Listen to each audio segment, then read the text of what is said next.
고린도전서 1장 26절에서 29절까지 말씀.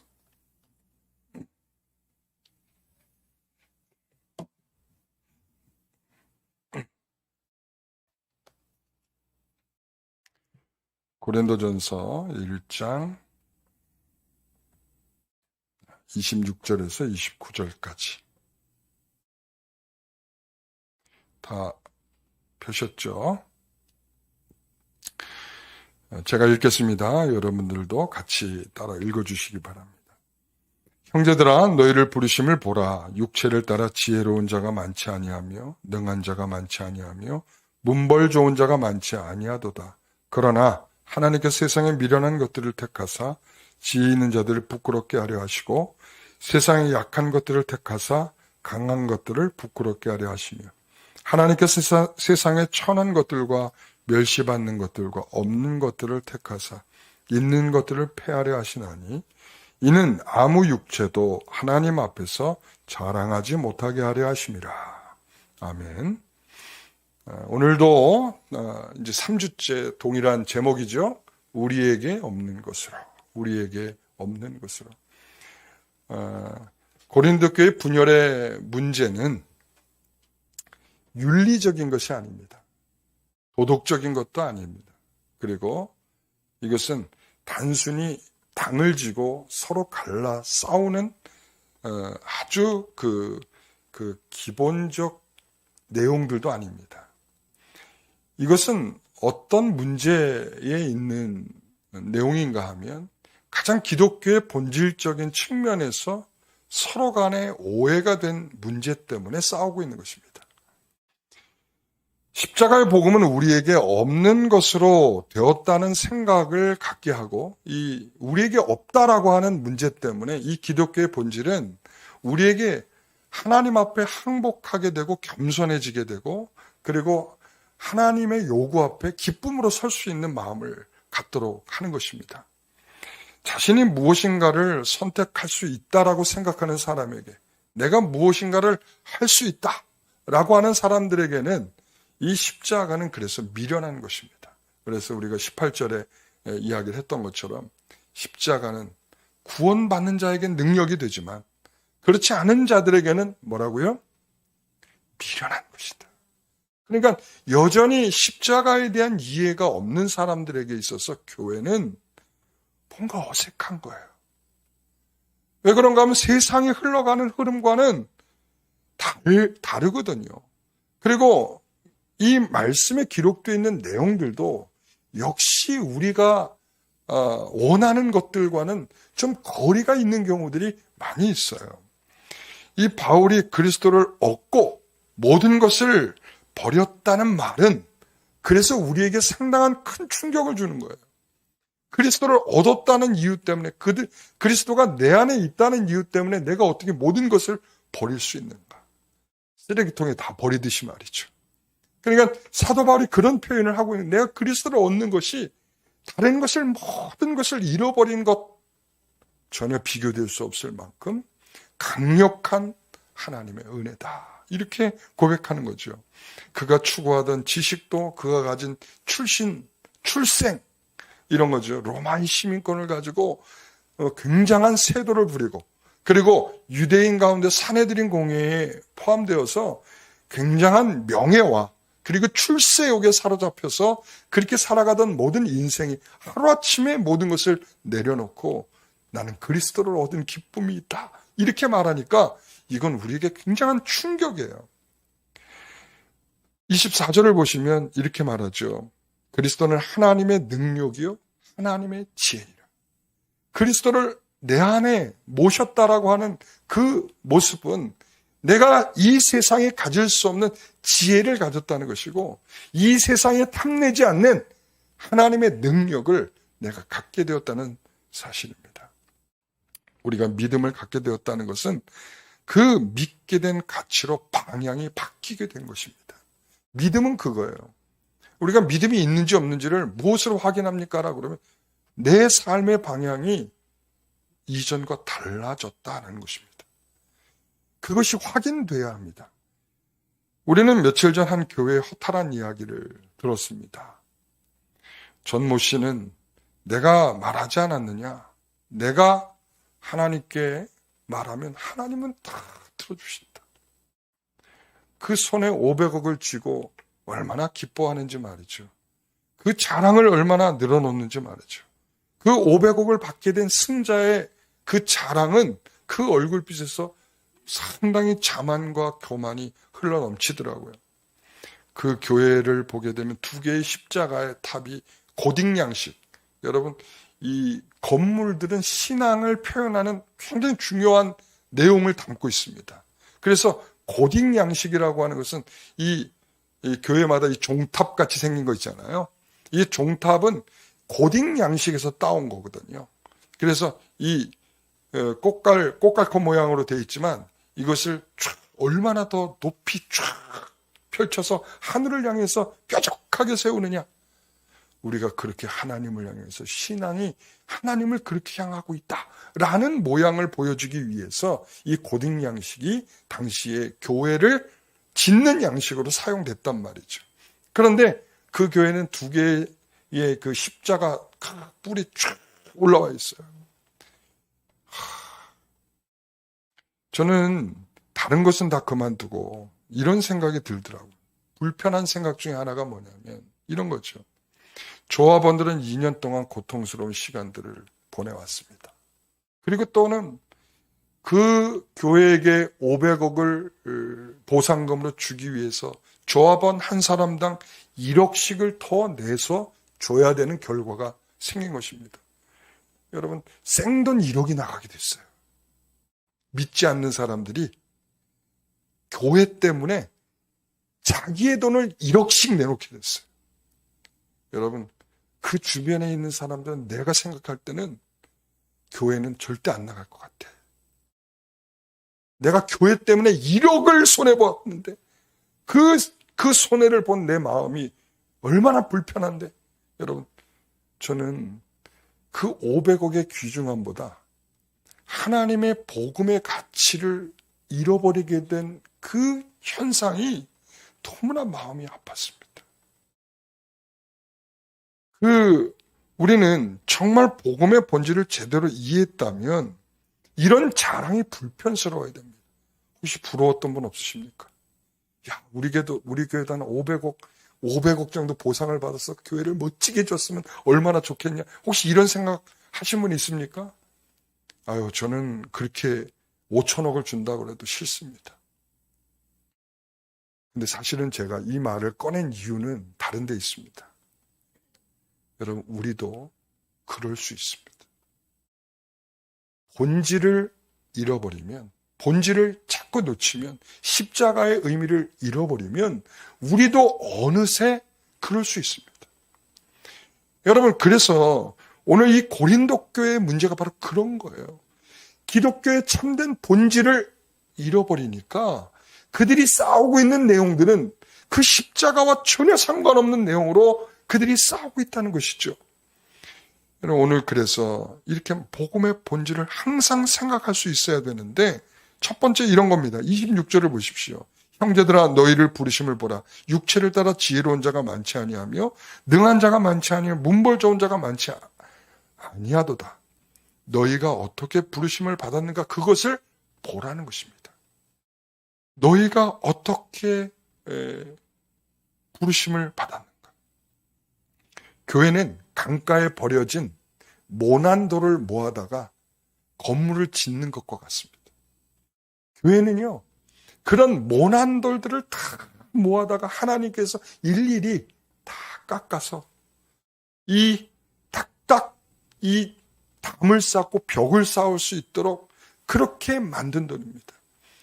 여러분, 그 제주도에 가면은 돌이 많잖아요. 그렇죠? 그렇죠? 그 돌로 이렇게 집을 지어놓은 거, 이 담을 지어놓은 거 보신 적 있죠? 그런 거예요. 교회는 여기저기서 돌을 주워다가 하나님께서 그 생김새 다른 돌들을 깎고 만들어서 담을 쌓고 그리고 이 벽돌을 쌓아서 짓게 된 것입니다. 그 모난돌을 다듬으시는 주인이신 하나님은 바로 우리를 부르시는 그런 분이신데, 예수를 믿는 너희가 다른 사람보다 더 나아서 부르는 것이 아니에요. 그것을 부르신 하나님은, 그것을 주어오신 하나님은 우리가 더 나아서 그 돌이 된 우리가 아니라는 것이죠. 그래서 오늘 본문은 그렇게 말하는 거예요. 다른 사람보다 더 지혜가 있냐? 다른 사람보다 능력이 있냐? 다른 사람보다 태어난 배경이 좋냐? 문벌이 좋냐? 이 말은 뭐냐면 네가 태생이 좋으냐 이거예요. 너 금수저야? 이런 말. 너 금수저야? 이런 거죠. 이 세 가지는 당시 헬라 로마 사회에서는 가장 존경받는 사람들의 특징입니다. 지혜가 있냐? 능력이 있냐? 그리고 또한 너 출생이 뭐야? 어떻게 태어난 사람이야? 네 아버지는 누구야? 여러분 이게 굉장히 중요한 사회 계층에 있어서의 가장 존경받는 사람들의 특징이란 말이죠.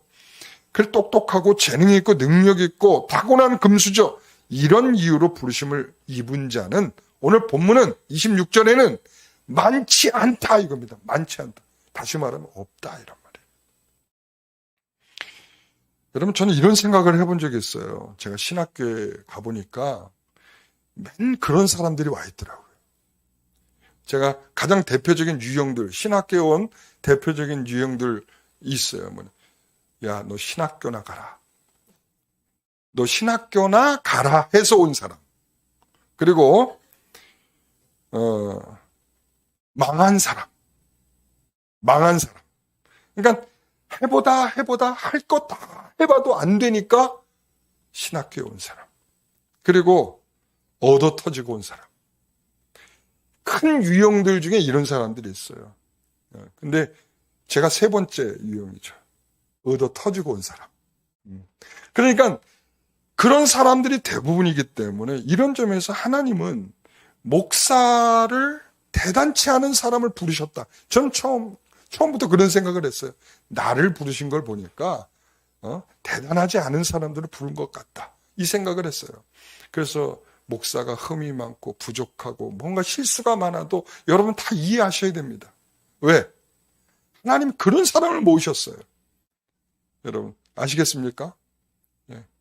왜 이렇게 마음에 동요들이 없으시죠? 네. 여러분 그러셔야 됩니다. 그러니까 제가 혹시 실수하더라도 하나님이 모자란 사람들을 부르셨으니까 당연히 그럴 수 있겠구나. 여러분 이 생각을 하셔야 됩니다. 따지지 마세요. 저한테 오셔서. 네? 목사님 왜 그거밖에 안 됩니까? 따지지 마세요. 저는 하나님이 저를 부르신 그 하나님에게 여러분 따지십시오. 교회 안에 봉사하는 사람은 능력 있는 사람이 아닙니다. 우리는 자꾸 착각을 하죠. 적합한 사람이 없느냐 이렇게 찾아요. 우리가 이래서 교육을 담당하는 사람 보면 학교 선생님이 우리 학교 교육을 하고 있으니까 교회에서도 잘할 거라 이 생각하시죠? 여러분 이런 생각이 있다면 여러분 잘못된 생각을 하고 있는 거예요. 교회는 그런 사람이 교사가 되고 부장이 되고 이런 일을 감당하는 사람들이 아닙니다. 여러분 진정한 교회 교육은 학교 교육과 달라요. 여러분 진정한 교육 교육은 하나님의 성품을 배우는 교육을 해요. 뿐만 아니라 기다리는 학교는 그런 거 안 합니다. 학교는 무슨 교육을 합니까? 여러분 인성이요? 그거 옛날에 다 끝났어요. 지금 뭐만 하고 있습니까? 지금은 지식 전달 과정만 학교에 있어요. 그리고 아이들도 다른 걸 원하지 않아요. 선생님, 우리에게 더 좋은 지식을 알려주세요. 여기에 관심이 있지. 선생님 우리에게 좋은 성품이 어떤 것인지 가르쳐주세요. 이런 아이들은 잘 없단 말이죠. 그러나 교회는 우리 주님의 성품이 어떤 것인지 그것을 모범을 보이고 그 모범 보인 것을 열심히 아이들과 함께 힘써 살면서 몬테소리 교육을 시키는 게 바로 우리 교사들이란 말이죠. 여러분 우리 방송하는 교육자들을 보십시오. 여러분 실수가 많지 않습니까? 우리가 찬양을 부르는데도 여전히 가사가 늦게 나오고 그리고 어느 날은 이 유튜브를 듣는 분들이 그러죠. 소리가 안 나와요 하고 막 소리를 지르는 것 같이 카톡에다가 막 써요. 내 그 느낌이 있어요. 소리가 안 나와요. 여러분 분통이 터진다는 거죠. 나 지금 예배를 드리고 싶은데 소리가 안 나와서 예배를 못. 여러분 오죽 답답하겠습니까? 그것을 하고 있는 저분들이 전문가입니까? 유튜브의 유자도 모르던 사람들이, 그리고 방송의 이 기기 장비를 전혀 모르던 사람들이 어느 날 갑자기 저기 앉아서, 아마 스스로 저기 앉아서 그럴 거예요. 우리 교육자들이. 나는 누구지? 나는 왜 여기 앉아 있는 걸까? 나는 그러면서 왜 여기서 소리가 안 나와요? 소리를 내가 왜 듣고 있어야 되는 걸까? 아마 여러분, 그럼에도 불구하고 아무런 내세가 않고 죄송해요, 다음부터 잘하겠습니다 하고 있는 저분들 되게 존중받아야 될 분들이에요. 참 그렇게 생각합니다. 여러분, 그런 거예요. 재정도 그렇습니다. 틀릴 수 있어요. 숫자 틀릴 수 있어요. 그분들이 뭐 전문가입니까? 회계사입니까? 회계사도 틀리던데. 여러분, 전문가입니까? 어떤 분들이 그래, 야, 내가 숫자 틀린 거 발견했다 이거야. 너무나 좋아. 막 거기서 희열을 느껴요. 여러분, 이건 뭔가 이상한 겁니다. 교회는 실수도 하고 뭔가 잘못 될 수도 있습니다. 그러나 큰 하나님의 은혜와 하나님을 향한 마음이 거기에 다르지 않다면 그 실수는 다 이해되고 용납될 수 있는 부분들입니다. 너희의 부르심을 보라는 것입니다. 우리는 모두 부르심을 입어서 이 자리에 있는 사람들이죠. 그 부르심은 내가 가지고 있는 선택의 방식도 아니고, 내가 가지고 있는 재주와 능력으로 찾아간 것도 아니고, 하나님이 주신 전적인 은혜로 그것을 향하고 있는 방향이 바뀐 것이기 때문에 나는 서툰 거예요. 여전히 실수가 많은 거예요. 여전히 넘어질 가능성들이 높은 겁니다. 그 부르심에는 우리가 보이지 않는 것을 보고 그것이 은혜가 되어서 세상의 지혜와 능력과 타고난 배경이 좋은 사람은 상상할 수 없는 그 부르심을 받은, 우린 그런 은혜가 있다는 것입니다.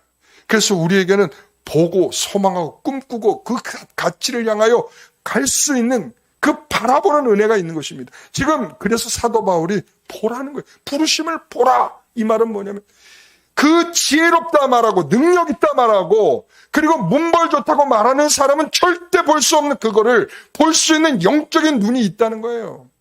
여러분, 그게 바로 하나님 우리에게 주신, 우리가 가지고 있지 않은 것을 보며 따라갈 수 있는 은혜를 우리에게 주셨다는 말이죠.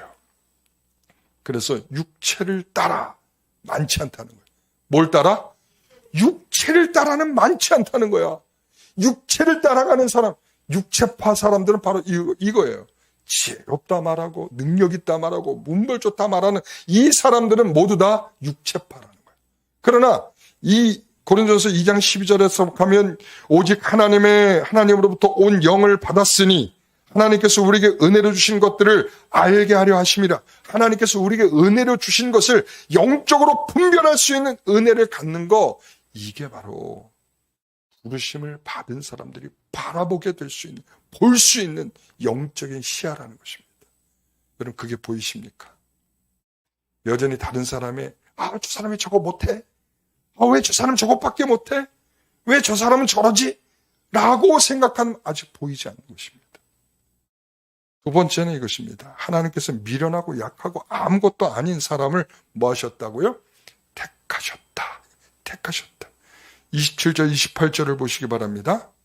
같이 한번 읽어봅니다. 그러나 하나님께서 세상에 미련한 것들을 택하사 지혜 있는 자들을 부끄럽게 하려 하시고 세상에 약한 것들을 택하사 강한 것들을 부끄럽게 하려 하시며 하나님께서 세상에 천한 것들과 멸시받는 것들과 없는 것들을 택하사 있는 것들을 폐하려 하시니. 세상의 표준을 보면 스스로 지혜 있고 강하고 문벌 좋은 자는 정말 훌륭한 거죠.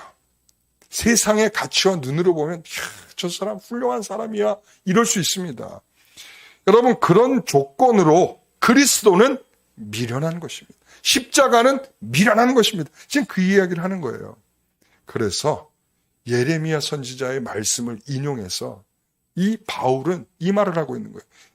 예레미야 8장 9절에 보면 지혜롭다 하는 자들은 부끄러움을 당하며, 이겁니다. 자, 뭐 하는 자는?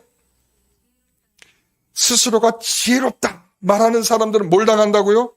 부끄러움을 당한다. 여러분, 이 부끄러움을 당한다는 건 뭐냐면 심판과 멸망을 당한다, 이거예요. 구약의 문맥에서 부끄럽다라고 하는 것은 심판과 멸망이에요.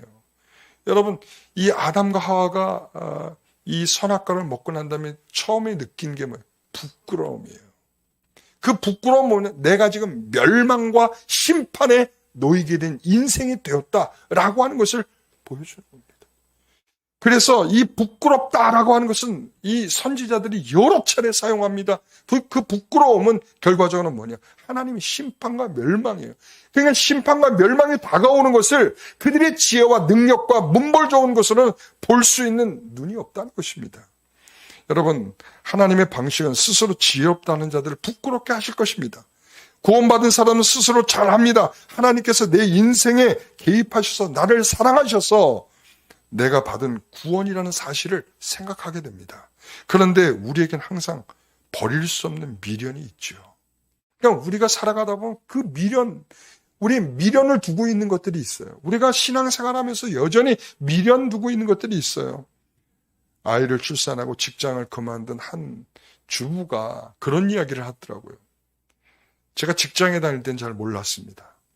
이 직장을 그만두고 아이를 출산하고 그리고 아이와 막 살다가 막 그냥 머리가 흥커러지고 무릎 쑥 나온 이 트레이닝복을 입고 그렇게 막 살다가 친구를 만나러 어느 날 딱 나갔는데 이 친구들이 딱 삐까뻔쩍한 목걸이를 차고 좋은 팔찌를 차고 딱 나타난 거예요. 딱 가방도 멋진. 전에는 그런 게 하나도 눈에 들어오지 않았는데 내가 그것을 못 가지면 죽을 것 같은 마음이 들더라는 거예요. 집에 돌아와서는 병이 났대요. 왜? 내가 저 가방을 가져야 되는데. 전에는 전혀 그런 마음이 든 게 아니야. 그러니까 자기가 약해지고 자기가 의기소침해지고 자기 인생이 쭈그러지고 나니까 자기가 상대적으로 뭐가 보이냐면 그게 보이는 거예요. 왜? 저게 있어야 내 인생의 가치가 바뀔 것 같은 것으로 생각이 드는 거죠. 여러분, 그런 미련들이 우리는 여전히 예수를 믿고도 우리의 인생을 들여다보면 그런 것들이 보일 때가 있어요. 그 미련이 여전히 남아서 내가 저거 아니면 내가 예수 믿는다는 걸 뭘로 확인할 수 있지?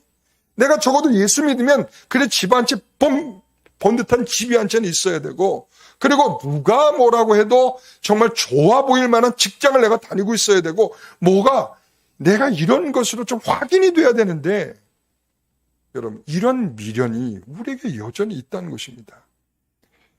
이런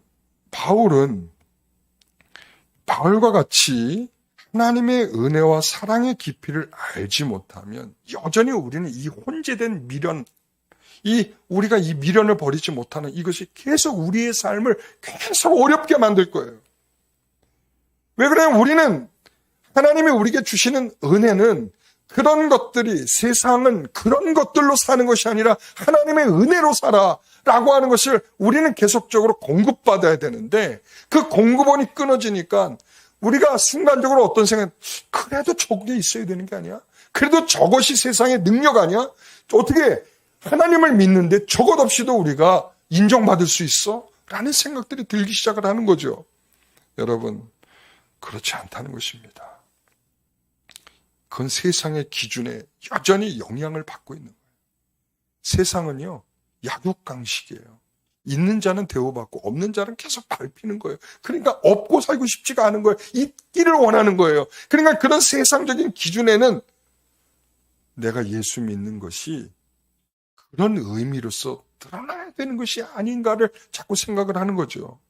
수십 년 교회를 다니는 세상의 기준에 영향을 받고 있는 것은 어쩔 수 없는 일이라 말할 수 있겠죠. 그러나 두 마음으로 그리고 탐심은 분명히 우상숭배라는 사실입니다. 탐심은 우상숭배입니다. 우리가 이 외형적인 이 어떤 상을 놓고 절하지 않아도 우리는 그 탐심의 마음을 갖고 있는 이상 우리는 하나님 외에 다른 것을 더 사랑하는 우상숭배를 하고 있는 것입니다. 그래서 적당히 교회에 발을 들여놓고 간격을 유지하면서 그리고 내 것을 빼앗기지 않고 지키는 모습에서 스스로 얼마나 지혜롭다 생각을 하는 사람들이 많습니까? 성경의 지혜는 그래서 두 가지의 지혜가 있는 것입니다. 부끄러움을 당하지 않는 지혜와 부끄러움을 당하는 세상의 지혜가 있는 것입니다. 이사야서 28장 16절은 내가 한 돌을 시온에 두었다 이렇게 말. 이 돌은 뭐 하는 돌이냐? 시험하는 돌이다. 뭐 하는 돌이라고요? 시험하는 돌. 뭘 시험하는 거예요? 이걸 보고 지혜로운 사람은 멸망하게 될 것이요. 이 세상의 지혜를 가지고 있는 사람들은 멸망할 것이요. 그리고 이 하나님의 지혜를 가진 자는 이 돌을 보고 구원의 돌이구나, 기초돌이구나, 내 반석이구나 라고 하는 것을 생각하게 되는 것입니다. 그래서 이 건축자의 버린 돌이 모퉁이 돌이 됐다는 말이 그런 의미예요. 그 쓸모를 볼 수 있는 영적인 눈이 없으니까 이 지혜로는 버릴 수밖에 없는 거예요. 그게 예수 그리스도라는 거예요. 세상의 지혜로는 예수 그리스도는 가치가 없어요. 왜? 쓸모가 없죠. 하나님께서는 이 돌로 시험하시는 거예요. 네가 정말 지혜가 있니? 네가 정말 하나님의 지혜를 가졌니? 아니면 세상의 지혜를 가졌니? 하나님께 택한 자들에게는 이 돌을 볼 수 있는 믿음을 주십니다. 이 믿음은 부끄러움을 당하지 않게 할 것입니다. 우리가 하나님 앞에 마지막 그 심판에서 우리의 인생을 하나님께서 보정해 주시는 유일한 은혜와 수단은 바로 예수 그리스도이신 겁니다. 예수님은 십자가에 죽는 나약한 목수이셨어요. 그러니까 사람들이 매력이 없는 거예요, 거기에. 유대인들도 매력이 없고 헬라인들도 로마인들도 매력이 없는 거예요. 저렇게 나약하게 죽는 저런 인생이 우리의 구주라고 받아들일 수가 없는 거예요. 그러니까 인간적인 이 생각으로 안 되는 거죠. 지혜롭고 강하고 금수저에게는 예수님은 가치 없고 버릴 수밖에 없는 돌인 것입니다. 그리스도는 하나님의 능력이고 지혜라고 24절에 말. 이 그리스도는 지혜이고 능력입니다. 그리스도를 가진 자는 그 지혜를 갖는 것입니다. 그 시험의 돌을 통과한 것입니다. 하나님의 택하심은 우리가 가진 세상에서 가치를 뒤집는 거예요. 자, 뭐라고요? 이 중요한 표현입니다. 하나님의 택하심은 우리가 가진 세상에서 가치를 뒤집어버리는 거예요. 무슨 말인가 하면 우리가 없는, 지금 계속 말하고 있는 게 우리에게 없는 것이죠. 우리에게 없는 것이라는 것을 알아야 이 없는 것을 하나님이 있게 창조하시는 거예요. 없는 것을 있도록 창조하시는 분. 그 미련함을 지혜로움으로 없는 것을 있는 것으로 하나님은 우리를 그렇게 창조하실 것입니다. 하나님께서 시험하는 돌을 분간할 수 있는 지혜를 주시고 그래서 부끄럽지 않게 우리를 하실 것입니다. 이 엄청난 반전의 드라마죠. 엄청난 반전의 드라마. 약한데 쓸모없는데 볼품없는데 이분이 구주이신 것처럼 오늘 우리의 인생이 정말 이 세상에 굴러다니는 돌처럼 아무 쓸모없는 것 같은 우리들의 인생이라 할지라도 하나님께서 그 인생을 가치 있게 사용하실 겁니다. 오늘 여기에 모여있는 짱돌들 그리고 여기에 모여있는 모난 돌들이 하나님들이 만들어가는 아름다운 돌들이 될 것입니다. 하나님의 택하심의 이 창조의 역사는 그래서 우리의 우선순위를 바꿔놓는 것입니다. 반드시 그 택하심을 깊이 하려게 되면 우리가 우리의 가치와 삶의 방식과 중요함의 모든 우선순위가 뒤집혀지게 돼 있어요. 여러분, 그러니까 이 이른 아침에 여러분 이 자리에 오지 않았습니까? 여러분, 오늘도 여러분들이 교회 오는 모습을 보고 어떤 사람은 그랬을 거예요. 다 지나가면서 저런 멍청이들. 그랬을지도 몰라요. 왜 이른 아침부터 저렇게 교회에 와서 저러고 저 뭐 할까 이렇게 그럴지도 몰라요. 제가 차마 목사로서 그 삑삑도 안 해주기 때문에 제가 삑삑 해주면 제가 마음껏 말할 텐데 삑삑 이걸 안 해주니까 제가 말할 수가 없는데 저런 멍청이들 세상에는 얼마나 즐겁고 좋은 일들이 많은데 이른 아침부터 이 쉬는 날 교회에 가서 저 짓들을 하고 있는가. 아마 세상에서 가장 미련한 사람들로 그 사람들은 우리를 꼽을 거예요. 그러나 우리에게서는 우선순위가 분명하죠. 주일 첫 시간은 하나님께 있다. 우선순위의 문제예요. 우리가 세상의 어떤 것보다 한 주간의 첫 시간은 하나님께 있다. 우리가 이것만큼은 이 시간의 우선순위만큼 절대로 바꿀 수 없다. 여러분, 그래서 오늘 이 자리에 온 거 아니십니까?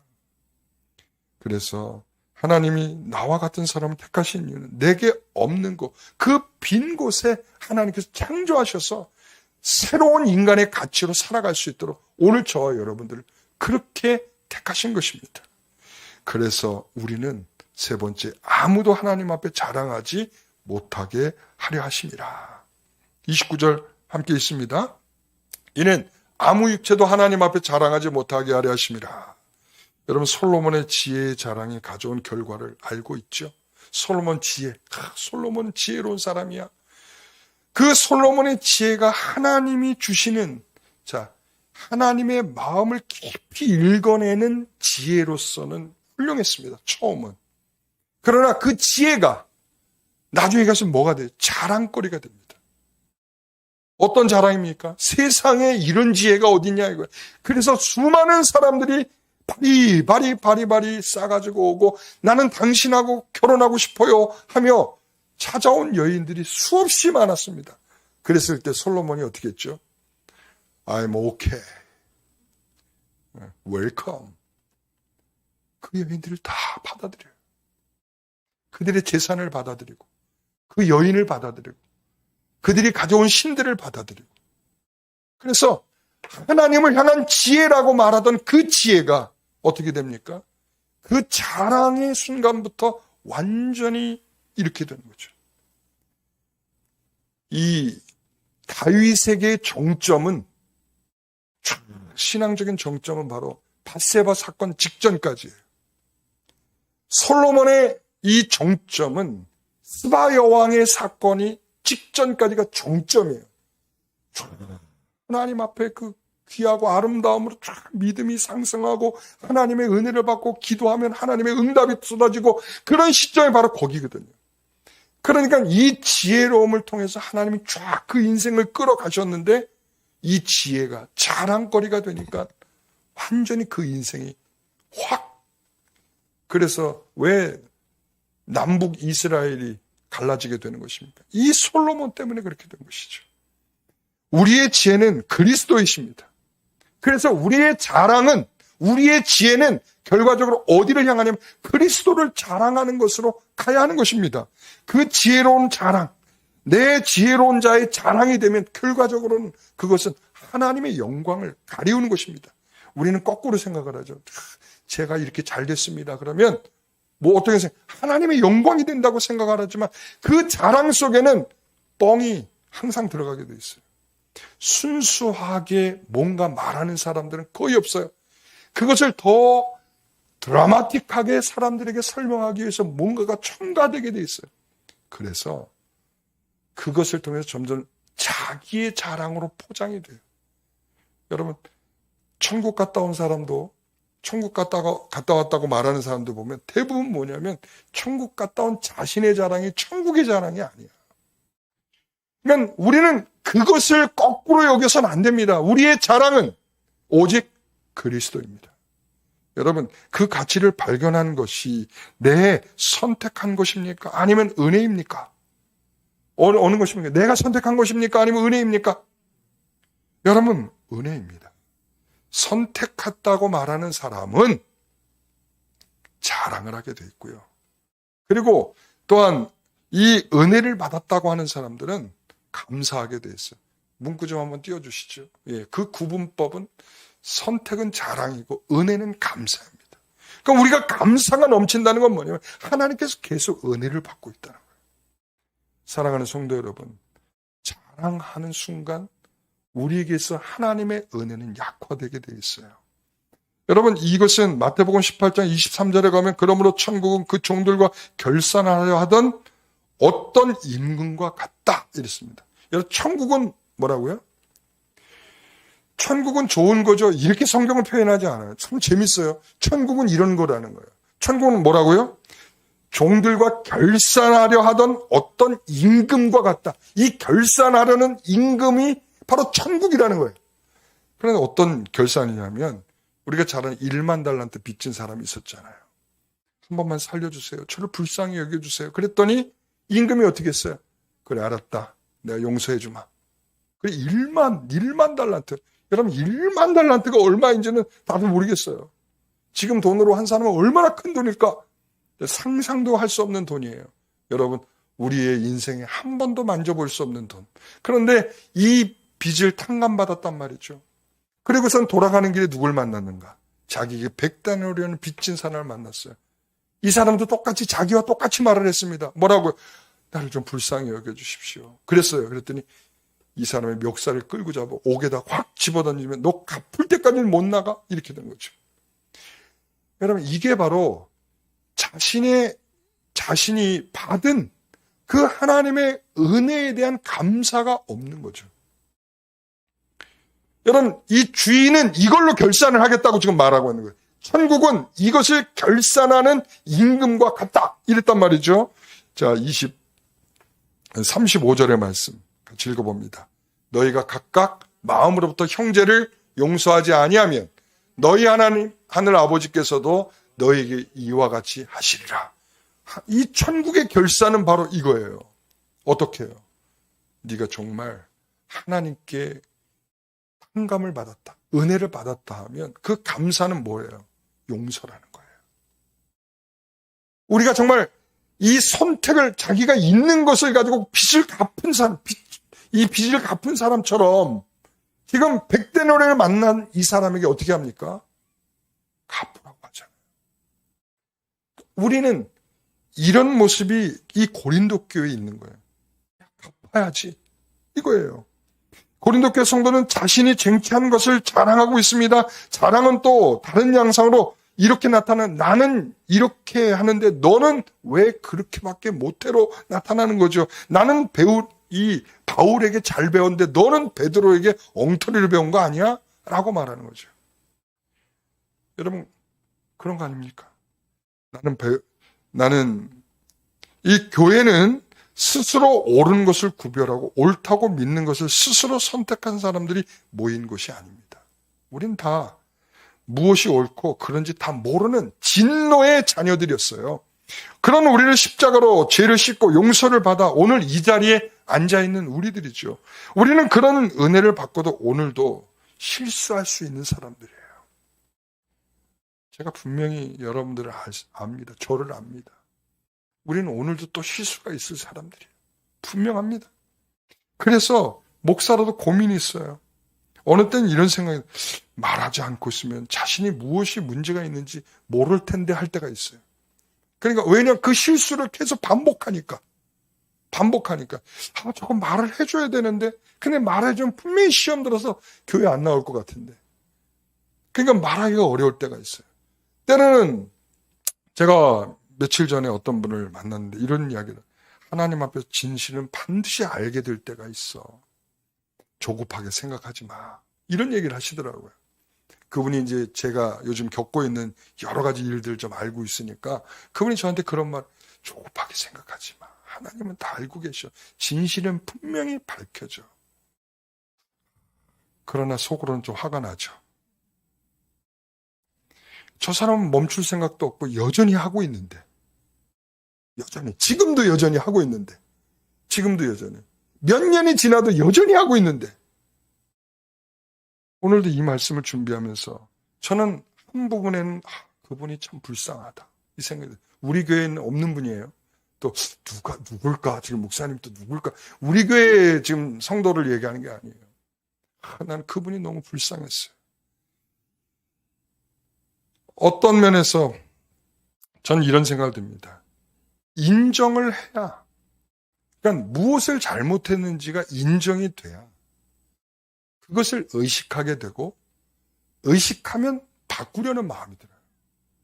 우리 아이들이 오답노트, 이 문제를 풀다가 오답노트를 하잖아요.